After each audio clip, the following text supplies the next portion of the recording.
So I'm doing a weird thing on this right now. And maybe I'll just when the song ends, then I'll be able to turn to the camera and say this is Linda Carbonell from Walking to Life. So is it okay to introduce you as Dr. Freeman?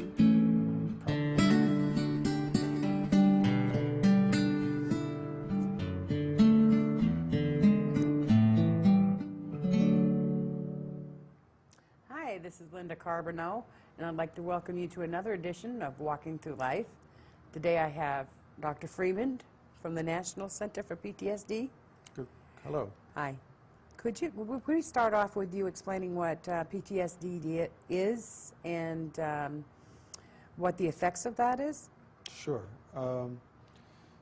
PTSD has been around for actually a long time. It wasn't always called PTSD. It wasn't called PTSD until 1980, but way before then, people noticed that people who had gone away to war were changed by those experiences, and sometimes changed in some very, very intense, dramatic ways. Actually, before medical and psychiatric people started to make these observations, which would be around the time of the American Civil War in this country and the War of 1870 in Europe, great writers, the Greek poet Homer or Shakespeare or Charles Dickens noticed this, and if you look at some of the poetry and literature of the great world, you find stories about veterans, people that were in combat and were changed in many, many ways. But in 1980, the American Psychiatric Association was developing its new diagnostic categories. Every 10 years or so, the diagnoses are reviewed and sometimes revised based on new medical, psychiatric, and scientific knowledge.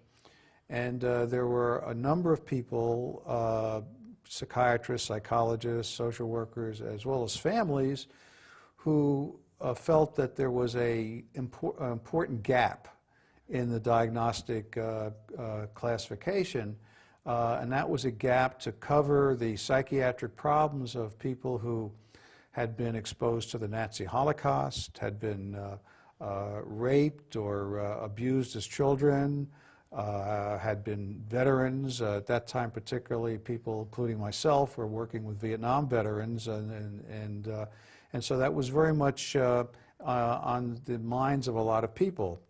And so in 1980, when the new classification scheme came out, post-traumatic stress disorder was listed for the first time. And it was really for those of us that, such as myself, who worked with vets and other people who've been in the wrong place at the wrong time, it was really a very, very great advance. I mean, for the first time, we had something to call people that were terribly affected by their experiences. What was interesting was that prior to 1980, there were a lot of different syndromes around named after the cause of the problem. So there was something called rape trauma syndrome. There was something called post-Vietnam syndrome. There was something called battered women syndrome. There was something called post-concentration camp syndrome. And when people got together, they realized that what their various men, women, and children that they were treating looked very much the same. So PTSD became a big umbrella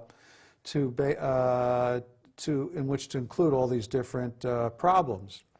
So first of all, to have a diagnosis of PTSD, you had to have been exposed to what we call a catastrophic stress, something very, very overwhelming that most of us are not prepared to have to deal with in the course of our lives. It's sort of, I like to say, it's sort of the psychological equivalent of being hit by an 18-wheeler truck, we're very, very, the human body is very, very strong and resilient, but we're not built to withstand that kind of an impact, and if that happens, you get major injuries. Well, PTSD was sort of the same thing, to be raped or to be put in a concentration camp or to be put in a war situation, was what we call traumatic exposure. Now, it wasn't enough to have been in one of these situations, but you had to be emotionally affected by it, have an intense emotional reaction, what we call fear, helplessness, or horror. And so those are the two components of what we call the trauma criterion. So you had to be in the wrong place at the wrong time and have been affected very, very intensely. Now, as a result of that experience, people with PTSD have three different clusters of symptoms. The first cluster is what we call the re-experiencing symptoms. And what that means is that trauma has a life of its own, that it won't go away. That sometimes for 10, 15, 50 years afterwards, you're still having nightmares about the trauma. Or you're trying to listen to this television program and you can't stop thinking about what happened yesterday when you were assaulted or in a war zone or in a head-on collision. People with PTSD sometimes, when they're exposed to reminders of the traumatic event, will have intense emotional reactions or physiological reactions. Their heart starts beating, they start sweating, they start breathing heavily. And finally, the most dramatic of these re-experiencing symptoms is what we call the PTSD flashback, which is that all of a sudden, you're back there. And usually, this doesn't happen out of the blue. Usually it happens because something is going on in your life that reminds you of the situation. For example, someone that had been in a Nazi concentration camp, hearing German spoken, someone coming back from Iraq, smelling Iraqi cooking, or hearing Arabic language, or seeing signs of a desert, what have you. So those are the re-experiencing symptoms, the nightmares, can't stop thinking about it. When you have a reminder, you have an emotional and a physiological reaction, the flashback. Now, because these re-experiencing symptoms are so terrible, they're so intolerable, they're so hard to live with, that people with PTSD having these re-experiencing symptoms. There's the avoidance symptoms. You won't. If you start thinking about it, you want to distract yourself. Turn on some music, go out and cut some firewood, take up some knitting, turn on a news program, listen to music, or avoid anything that's going to remind you of it. If you've been in a head-on collision, not driving near the place where the accident happened, not listening to a newscast that's going to talk about what happened in Iraq the other day. Sometimes people have amnesia. They can't remember the most terrible aspects. And sometimes they have an emotional shutdown, what we call psychic numbing, which is that you just can't feel the terror and the fear and the guilt and the shame. The problem with psychic numbing is that when you shut down the capacity to feel these terrible emotions, you also shut down the capacity to feel love, to feel friendship, to feel enjoyment, which is why marriages and family relationships and friendships are often a major casualty in PTSD, because people just can't respond in the way that they would ordinarily do. People with PTSD also avoid public situations. They don't join groups. They're loners. They're off by themselves. And so those are the avoidant numbing symptoms. And then the final cluster are what we call the arousal symptoms. People can't sleep. They're crabby and irritable. They can't think because they can't stop thinking about the traumatic experience. They're very jumpy. They startle very easily, particularly if an unexpected noise like a car backfiring or a door slamming, they may hit the dirt or jump. And finally, what we call hypervigilance. People with PTSD are always on guard. They don't want ever again to be in a situation that's going to make them vulnerable to losing their lives or the lives of someone they love. So there's a preoccupation with security, lots of locks on the doors, guard dogs, not exposing yourself to situations that might be dangerous, being an overprotective parent, and on and on. And that's basically what PTSD is all about. It's got to last for more than a month, and it's got to interfere with your capacity to function at home or in the workplace. Now, I know there's still some research going on around PTSD and ways that you can help the vets and their families. Could you talk a little bit about what's going on there? I think I've heard something about there's medication that can help, therapy, what type of therapy. If you could go in and maybe explain a little bit about that, and maybe at the same sense being able to let family of vets and people that suffer traumatic situations, what to look for, the signs, Right. and how to help?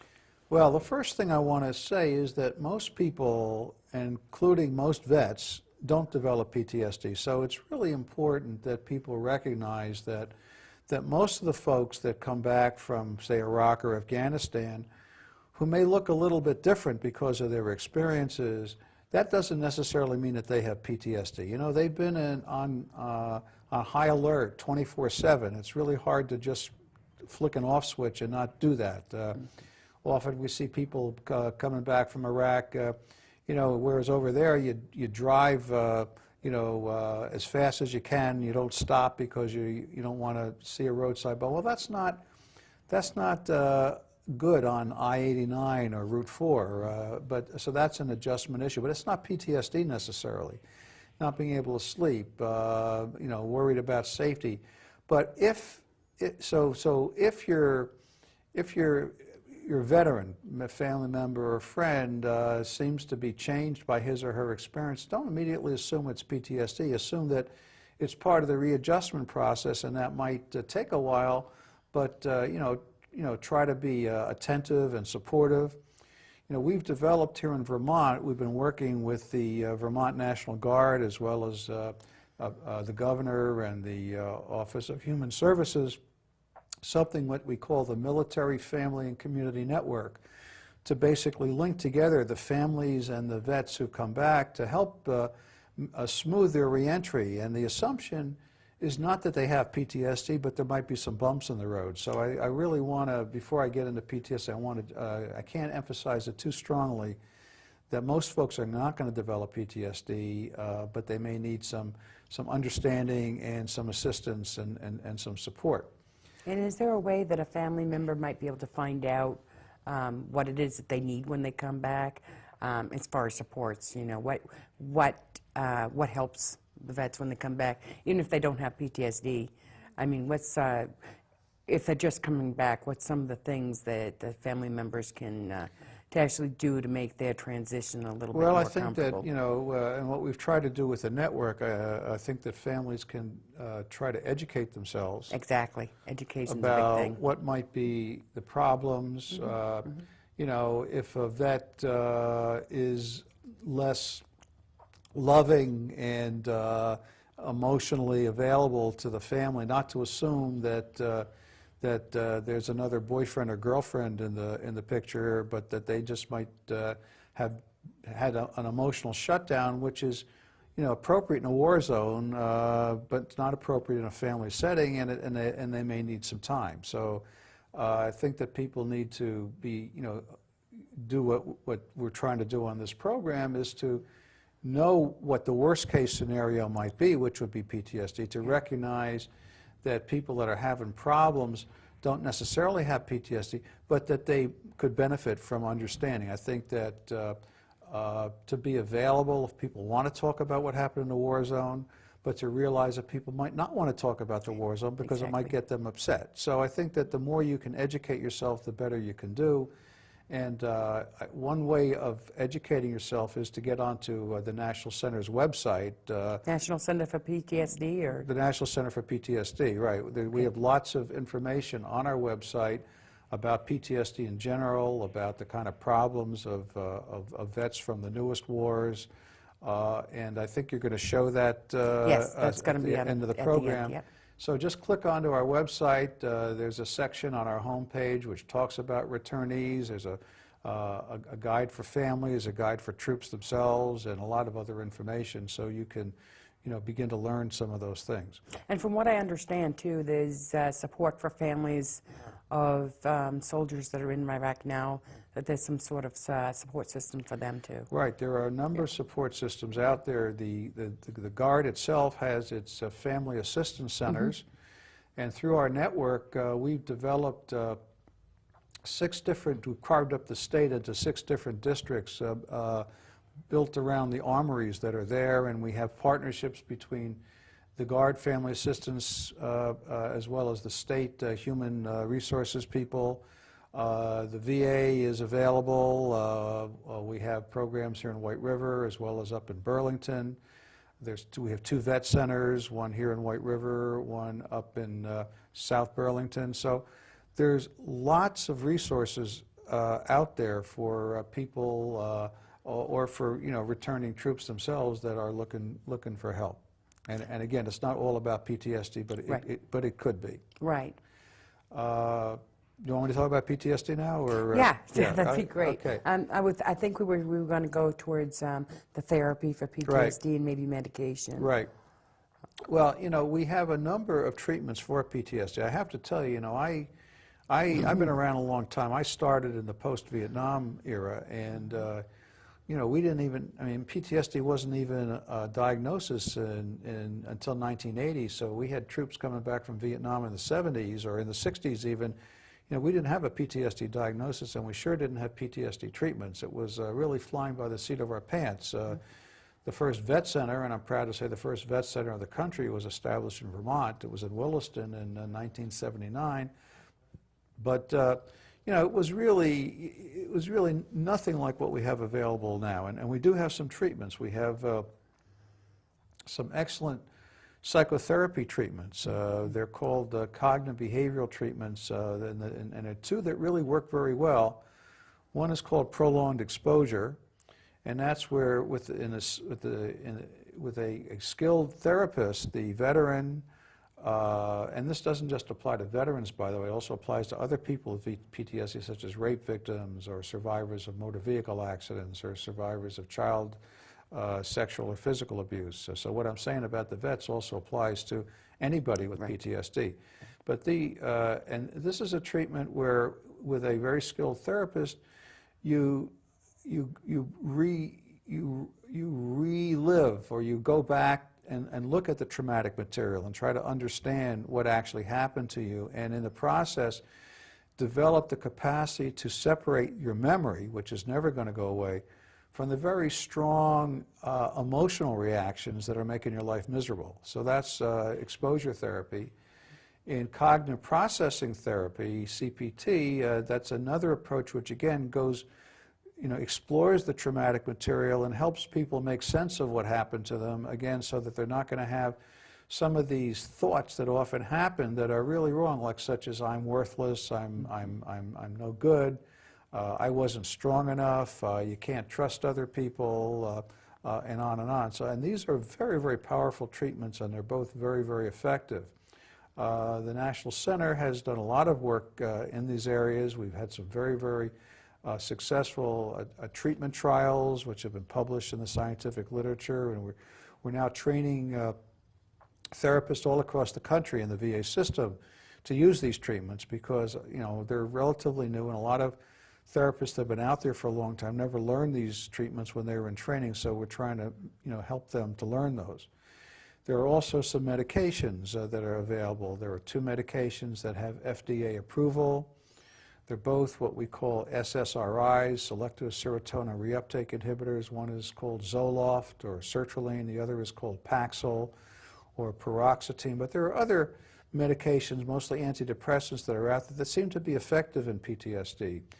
I have to tell you that the medications at the moment don't seem to be as effective as the psychotherapy. Yeah. But there's a lot of new medications that are currently being tested, that are on the drawing board. There are also new psychotherapeutic approaches that are, so I think that we have a lot to offer people if they'll come in and let us do what we are capable of doing. I think one of the problems is that there's a stigma. There's a stigma about mental illness, all across the country. It's one thing to talk on late night Jay Leno about your gallbladder operation, but you don't talk about your depression, or you don't talk about your PTSD. Yeah. And people are, number one, sometimes ashamed that they have a mental illness, even though mental illnesses are among the most frequent medical problems that we have. Depression is the number 2 medical problem worldwide, according to the World Health Organization. And number 2 is they don't realize that these mental health problems are treatable, that we have good treatments. But particularly in a military context, the stigma gets magnified. People are afraid if they come forward, people are going to think they don't have the right stuff, they're not suitable for promotion to higher, rank, that their colleagues will think the less of them. So that's a big challenge to overcome. I think one of the ways that we're trying to overcome this is through educational activities. That's one of the reasons I'm happy to accept the invitation to be on your program. Another way is to try to provide these treatments in non-mental health settings where it's less stigmatized. So a big a movement that's taking place both in the military and in VA, and the National Center has been involved in this, has been what we call integrated treatment, where we provide PTSD and depression treatment in a primary care setting. So a person is coming to see a primary care practitioner, not a psychiatrist or a psychologist, and they can get the treatment that they need. So stigma is a problem. Another problem is that, as I explained earlier, one of the clusters of symptoms of PTSD are the avoidance symptoms, that people don't want to talk about what happened to them. They don't want to go near anyone that's going to want to make them talk about it. So they'll stay away from treatment, whether it's in a mental health or a primary care setting or a vet center or a Vermont Guard Family Assistance Center. Often the family needs to come forward and get the assistance first and then bring the vet in later on. So what we're seeing, and it's a concern, is a lot of the new veterans, many of them are quite young, will come to the VA or come to a vet center and they've got a problem and we're willing to treat them, but we don't see them again. They don't come back, and it's too bad, because if we could get in there early on before the symptoms get worse, before the symptoms ruin marriages, make them impossible for them to work at jobs. We really would like to prevent them from developing a chronic, psychiatric problem that's going to, be a major problem in their lives.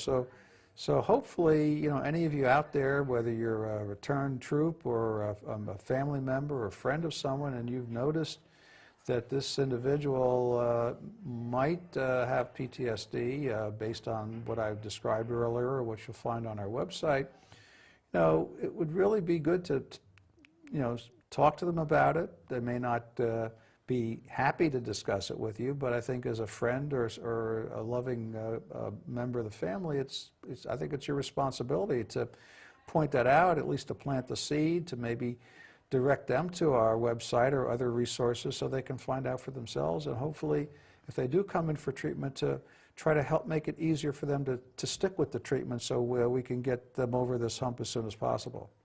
Yeah, I realize that there's probably a big fear about doing that. Right, there is. Yeah, and you're absolutely right about the stigma, and that's something that walking through life is trying to break the walls down. Great, that's great. Stigma of mental illness, stigma of co-occurring disorders. Absolutely. And I know that post-traumatic stress disorder is one of the big ones. And me personally, what I'd like to say to the I can't even talk right, the vets coming back or that are here existing, is that I don't like to see you guys suffer. I mean, you went out there, you served the world for us. Let us help you. Let Dr. Freeman help you, and the same for family members. Get the help that you need. We like to see everybody well, especially here in Walking Through Life. And I wanted to say, too, is that what we do here is that if somebody needs confidentially needs to get a hold of you in some way, then they can call the vet center, and they can also go to the website that's going to be offered at the end of the show. And if you want to get copies of the show or anything like that, you can get a hold of catv8.org too, or you can call 295-6688 and ask for Steve or Bob. But as this going along, I know you're doing more new research and stuff like this. Would you keep us informed and maybe come again and talk to our audience such as you did today? Because I'm sure it's a lot more comfortable for somebody to sit back and hear the information that you're given rather than just show up and not know what to expect. Sure, I'd be happy to. Okay. Well, I appreciate you being here today, and welcome you back again, and we'll be talking soon. Well, thanks for having me. Yes. Appreciate it. Okay. This is Linda Carbonell saying goodbye for Walking Through Life today.